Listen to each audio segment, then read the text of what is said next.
దేవుని నామానికి వందనాలు. డాక్టర్ తెరెసా పాల్ గారు రాసిన శాశ్వత సత్యము పుస్తకము నుండి మీరు వింటూ ఉన్నారు. 7వ ఉపమానం, ఆవగింజ ఉపమానము. మత్తయి సువార్త 13వ అధ్యాయం. ఆయన మరి ఒక ఉపమానము వారితో చెప్పెను. పరలోక రాజ్యము ఒకడు తీసుకొని తన పొలములో విత్తిన ఆవగింజను పోలి ఉన్నది. అది విత్తనములన్నిటిలో చిన్నదే గాని పెరిగినప్పుడు కూర మొక్కలన్నిటిలో పెద్దదై ఆకాశ పక్షులు వచ్చి దాని కొమ్మల యందు నివసించునంత చెట్టగును. 8వ ఉపమానం, పుల్లని పిండి. ఆయన మరి ఒక ఉపమానము వారితో చెప్పెను.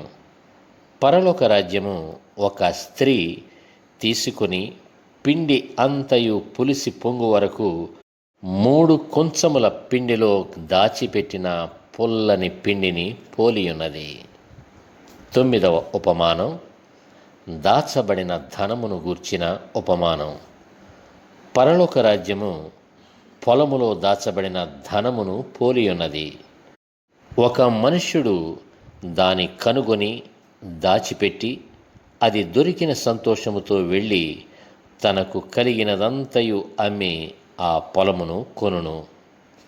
10వ ఉపమానం, గొప్ప వెల కలిగిన ముత్యము యొక్క ఉపమానము. మరియు పరలోక రాజ్యము మంచి ముత్యములు కొన వెదకుచున్న వర్తకుని పోలి ఉన్నది. అతడు అమూల్యమైన యొక్క ముత్యమును కనుగొని పోయి తనకు కలిగినదంతయు అమ్మి దానిని కొనును. 11వ ఉపమానం, వలను గూర్చిన ఉపమానము. మరియు పరలోక రాజ్యము సముద్రములో వేయబడి నానా విధములైన చేపలను పట్టిన వలను పోలియున్నది. అది నిండినప్పుడు దానిని దరికి లాగి కూర్చుండి మంచి వాటిని గంపలలో చేర్చి చెడ్డవాటిని బయట పారవేయుదురు. అలాగే యుగ సమాప్తి యందు జరుగును. దేవదూతలు వచ్చి నీతిమంతులలో నుండి దుష్టులను వేరుపరచి వీరిని అగ్నిగుండములో పడవేయుదురు. అక్కడ ఏడ్పును పండ్లు కొరుకుటయును ఉండును.